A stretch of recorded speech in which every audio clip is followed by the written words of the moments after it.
Yeah.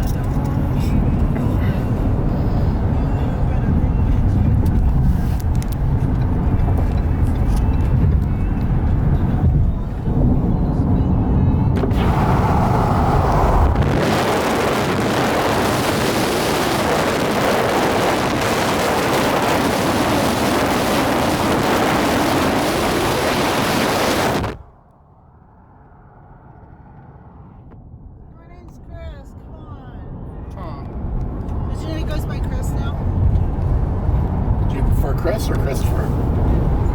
Chris. Okay. He tells everybody that. What about Criffer?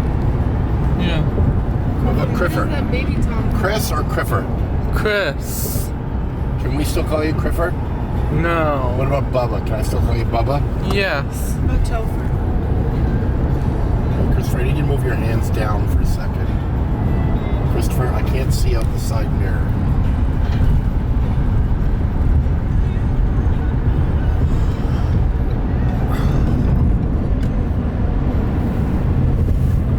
I'm obsessed to Rylan Gazumis.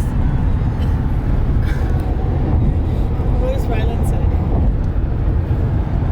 You should look in the backyard and see where he is. I have a question. Yes? When I was landing in my plane, In your plane, okay. in San Jose, we flew over, like you get to San Jose and you circle around, and there's this big, like, marsh-looking thing under you, and it looks like a bunch of chemical and oil spills in, like, weird water or something. Like, Do you ever go on Google Maps and look at the satellite imageries over the area? Well, you should. Those are called the containment ponds. Some of them are salt farms. They're actually, they make salt there. And some of them are also just part of the wetlands, where they've got various areas, set off, and some of it's vegetation, some of it's chemical treatments in some places. But it's part of the whole water management of the bay. I see the ocean. No, you see the bay. I see the I bay. was kind of worried because it looked very... It does look freaky the first time you see it, yes. And I had never noticed it before. Like, every time I've taken a flight and landed in San Jose, I never noticed that. But both times I've landed here, flying by myself, you get to San Jose, and then you make a big circle. You don't always. It depends on which direction the prevailing wind is going. Because they like to land into the wind, and take off with the wind. Yeah. Because, that tailwind makes it easier to get off the ground. And then if you're going into the wind when you're landing, it means there's more pressure against the plane. So you need to rely less on braking and things like that. I meant to ask you, how do you feel traveling by yourself? I like it.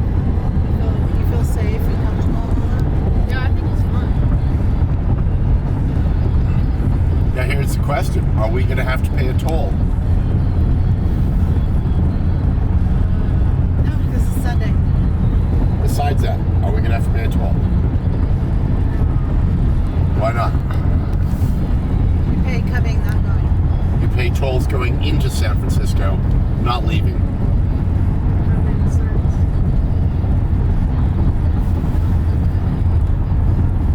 Now, I did a lot of solo traveling in my 20s, and I always enjoyed it. I never felt afraid or anything. You know who the absolute queen of solo traveling was? Your great Aunt June, my dad's sister. This is a woman who, in the 1960s, went on vacation to Morocco. She went to Saudi Arabia. She went all over the world. She was in India. She went to Russia in the 1980s when it was still Russia, when it was still the Soviet Union, by herself. She would occasionally do trips with a friend. Which was probably not safe then. Well, yes and no, but it's like, there's pictures of her standing there with her handbag, wearing a skirt beside a camel in Morocco, and just all these, she just had an absolute wanderlust. She would work somewhere, save up enough money, go traveling for 6 months. Then she would come back, and because she was really good at her job, she got hired right back again, and she'd make enough money, and then she'd be gone for 6 months again.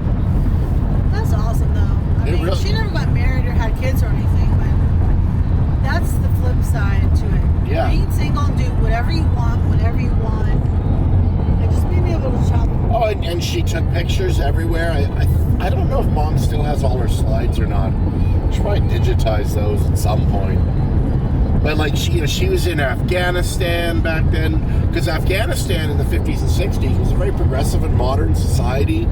Women were doctors and lawyers and went to university, and it was not Islamic. Like it wasn't like the countries we see nowadays where women are in business and stuff like that. It was non-existent in the 50s and 60s. That's been a relatively recent phenomenon. They'd have women in America like that if they could. They're working on it. Trad wife lifestyle, yo. You know about trad wife? Anastasia? Okay. Trad. Traditional wife. Traditional wife.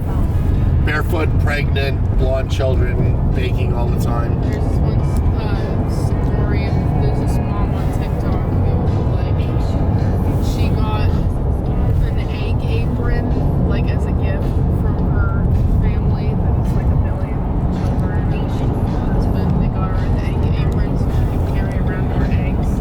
And then it like came out in the news that like she used to be like a ballet dancer for like I don't know whatever like that was her dream in life to be a ballet dancer.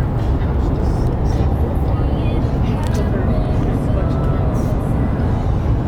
It's the wet dream fantasy of Republican incels to get a trad wife.